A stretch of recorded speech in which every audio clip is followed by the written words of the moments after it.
At their 10th anniversary dinner, everything looked perfect on the outside. Friends, family, and co-workers filled the room. There were flowers, soft music, and glasses full of wine. She wore a new dress, hoping for a lovely evening. Her husband stood up to give a speech, and she expected something sweet about their life together. But instead, he lifted his glass, looked across the room at his work colleague, and said, "To Erica, the best thing that ever happened to me." The guests laughed, but not in a warm way. It was awkward, confused.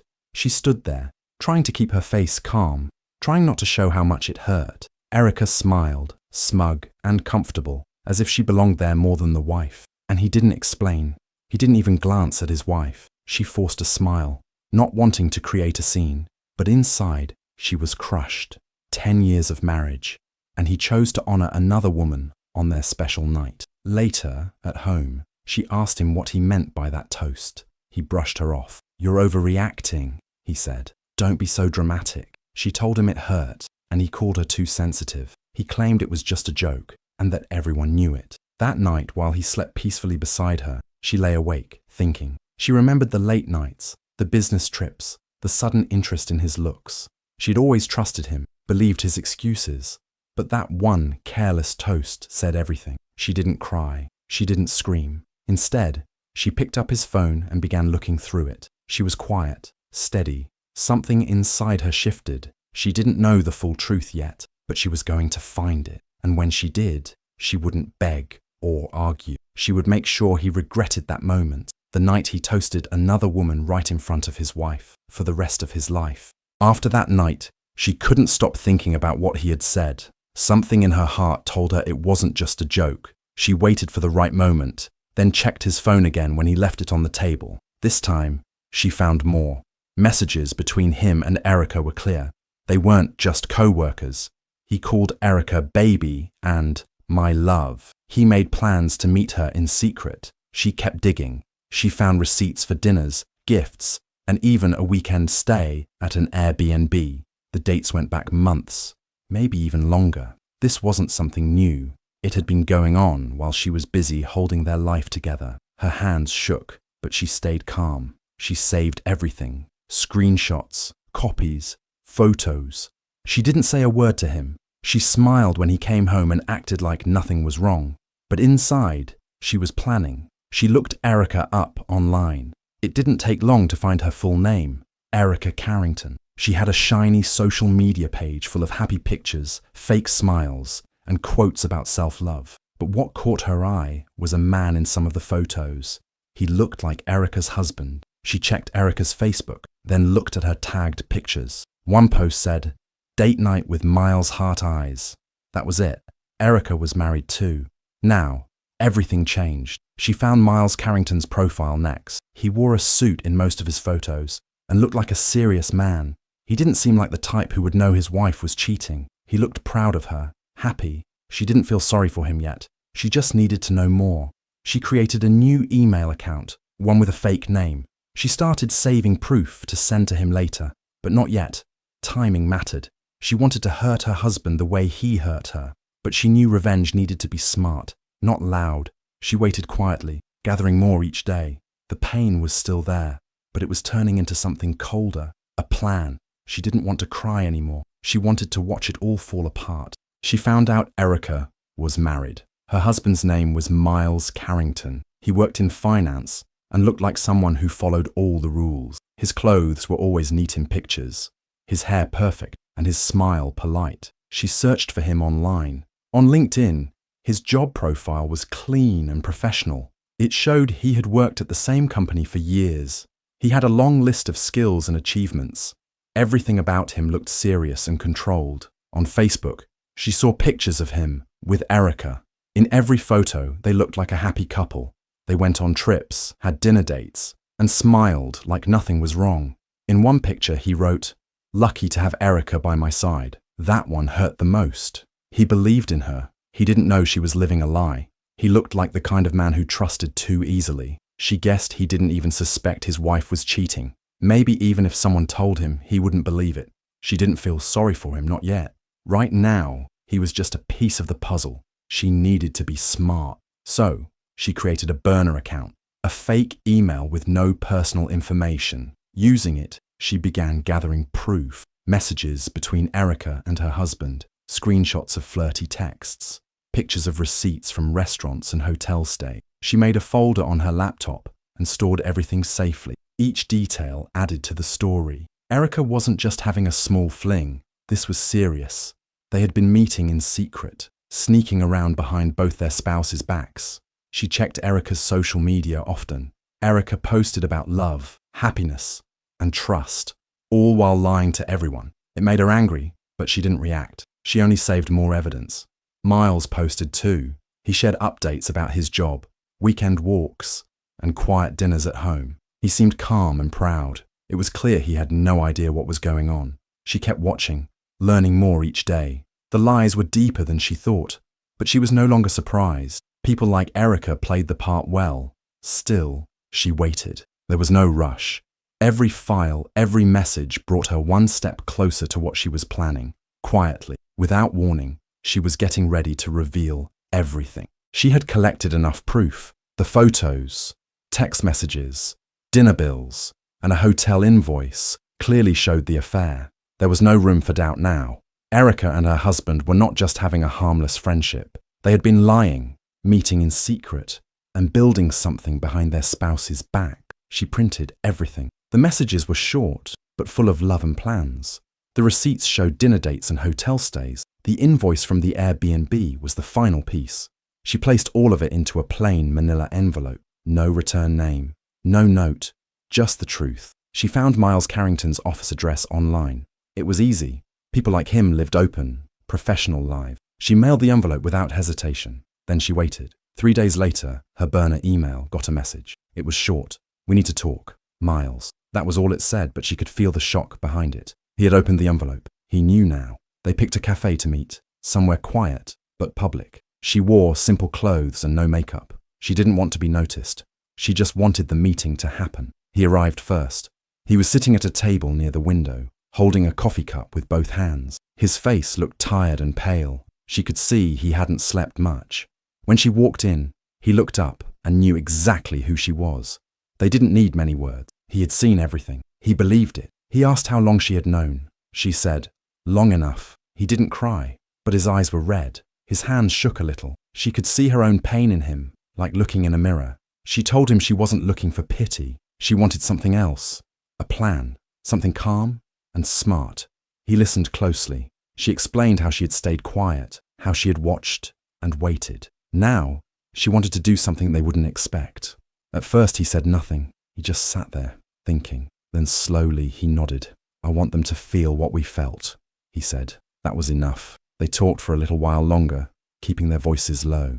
It wasn't about anger anymore. It was about control. When they left the cafe, they didn't hug or say goodbye. They just walked in different directions, but now they were working together. The truth was out. The plan had begun. She waited a few days before making her next move. Everything had to feel natural. No one could suspect what was coming. One evening, she told her husband she wanted to have a small dinner at home. She said she had been thinking and didn't want to fight anymore. She told him she wanted to talk things through like adults. Her voice was calm, and her face showed no anger. She said she was ready to be more open-minded and understanding. He looked surprised at first. Then he smiled in that proud, smug way he always did when he thought he had won. He agreed to the dinner quickly. "It's about time," he said, acting like she was finally coming to her senses. She told him to invite Erica. She said she wanted to get to know her better. She said if Erica was really just a friend and co-worker, then there was no harm in sharing a meal together. He didn't even hesitate. He said Erica would be happy to come. He acted like it was some kind of victory. He didn't ask why she changed her mind. He didn't care. He was too full of himself to see the truth. After that, she sent a message to Miles through the burner email. She told him the dinner was planned. He replied quickly, saying he was ready. The plan was simple. Erica and her husband would come to dinner. Miles would already be there. It would start politely, like a normal evening, but everything was carefully arranged to break the lies apart. She cleaned the house and set the table with care. She chose the wine her husband liked. She picked soft music that wouldn't distract from the conversation. She wanted everything to feel relaxed, normal. On the outside, it looked like a peaceful evening, but inside, she was calm in a different way. This was her moment. Not to scream, not to cry, just to let the truth speak. She told Miles what to expect and what to say. He followed every instruction without question. He understood the goal. He had felt the same pain. The invitations were sent. The stage was set. Everyone thought they knew what kind of evening it would be, but none of them were ready for what she had planned. The real dinner hadn't started yet. That would come soon, and no one would forget it. She spent the whole day preparing the house. The dinner table was set perfectly, with clean plates, candles, and folded napkins. Soft music played in the background. The lights were warm and low. 2 bottles of wine sat on the table, just enough to make everyone feel relaxed.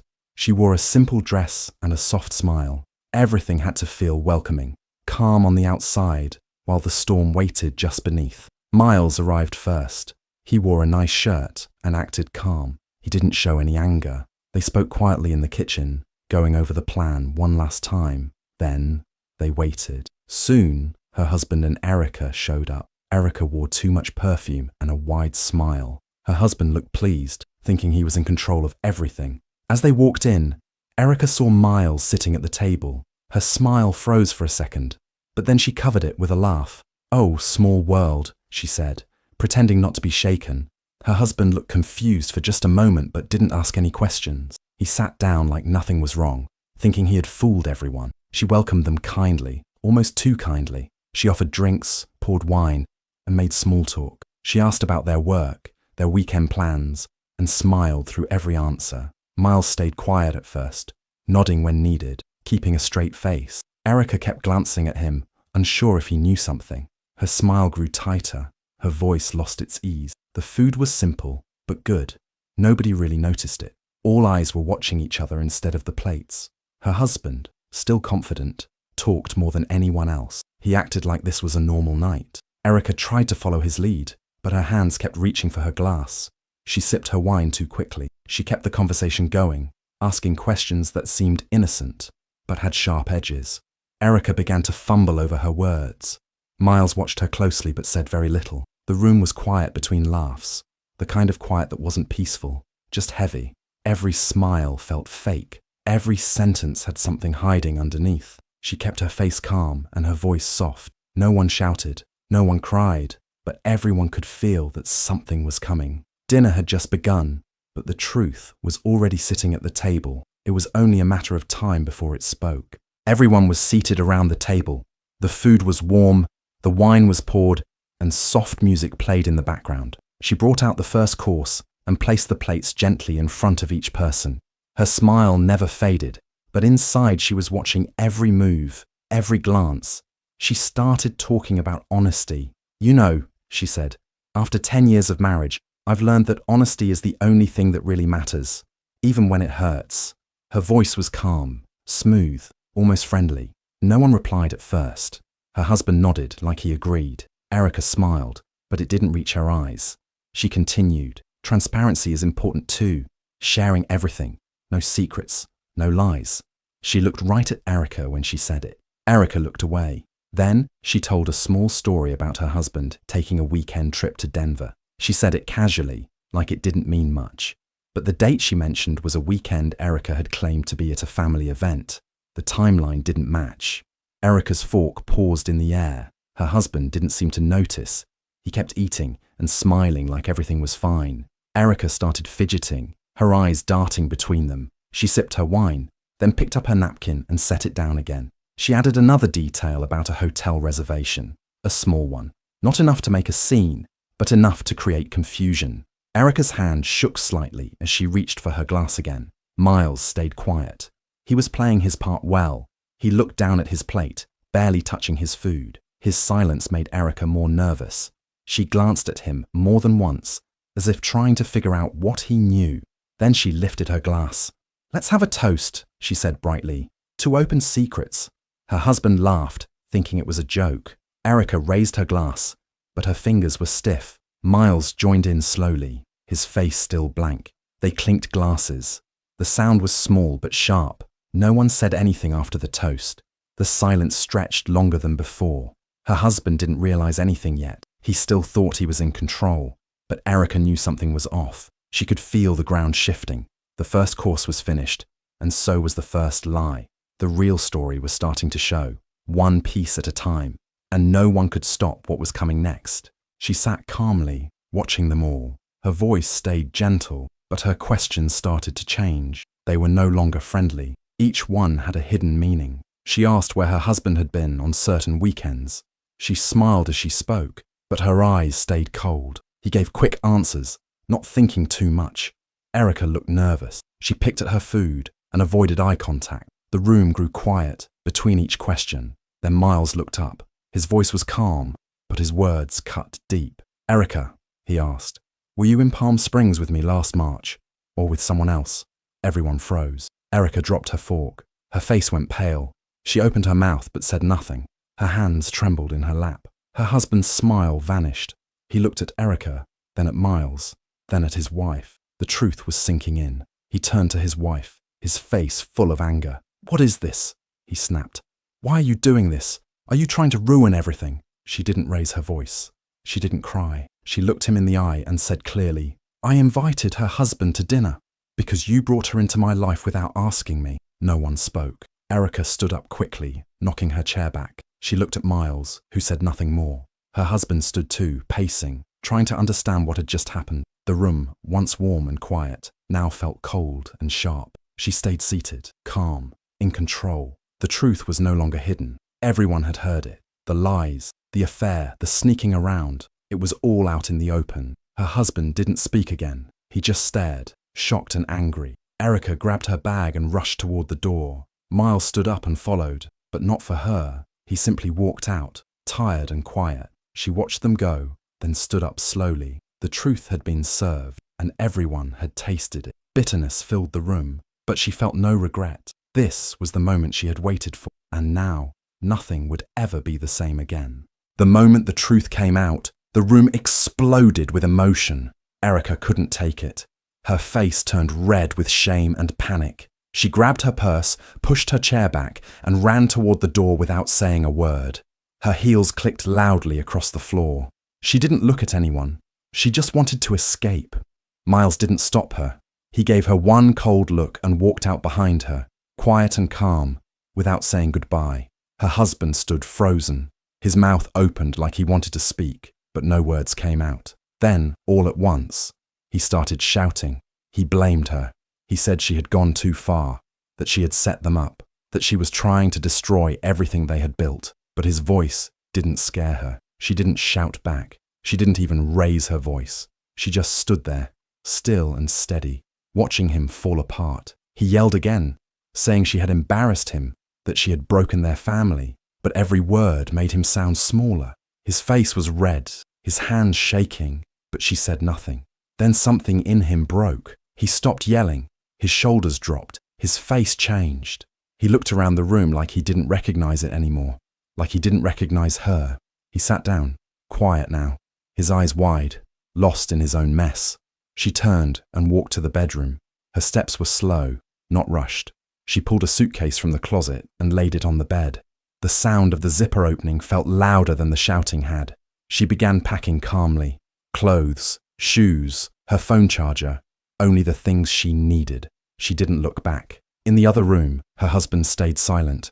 No more yelling, no more questions, just the heavy sound of his breathing. The truth had crushed him. She didn't feel sorry for him. He had made his choices. He had brought Erica into their life without a second thought. Now he was facing the result of his lies. She zipped up the suitcase, picked it up, and walked toward the door. She didn't cry. She didn't speak. There was nothing left to say. The house was quiet now, just broken glass, spilled wine, and one man sitting in silence. She opened the door and walked out. She had already let go. She walked out of the house and didn't look back. The night air was cool, and the street was quiet. In her hand, she held the suitcase. In her heart, she held no regret. She had done what needed to be done. She didn't cry. There were no tears left. She had cried long before this night, alone, in silence, while her husband made her feel like she was the one who was wrong. He had lied, cheated, and laughed in her face. He had brought another woman into their life and acted like it was normal. She used to ask herself what she did wrong. Why wasn't she enough? But now she saw the truth. The problem was never her. It was his selfishness, his pride, his lies. She was tired of pretending, tired of waiting for him to change. She didn't forgive him. She didn't forget what he had done. Some things leave a scar, even if they stop bleeding. He would have lived 2 lives forever if she hadn't stopped him. He had no idea that dinner would turn into a disaster. He thought she was weak, that she would stay quiet, look away, and keep playing her part. But he was wrong. She had planned every word, every moment, and every guest at that table. Now he sat in that broken house, surrounded by silence, spilled wine, and the mess he created. She hoped he would remember this night for the rest of his life, not because she left, but because she left with her head held high. She didn't leave as a broken wife. She didn't leave as someone who lost. She walked away as a woman who took control, who gave the truth a seat at the table, and who finally chose herself. The pain was real, but so was her strength. And in the end, she wasn't the one left behind. He was. Do you think she did the right thing by exposing her husband and walking away? Or should she have given him another chance to make things right? Let me know what you think in the comments. I'd really love to hear your opinion. And if you want more stories like this, don't forget to subscribe and hit the notification bell so you never miss an update.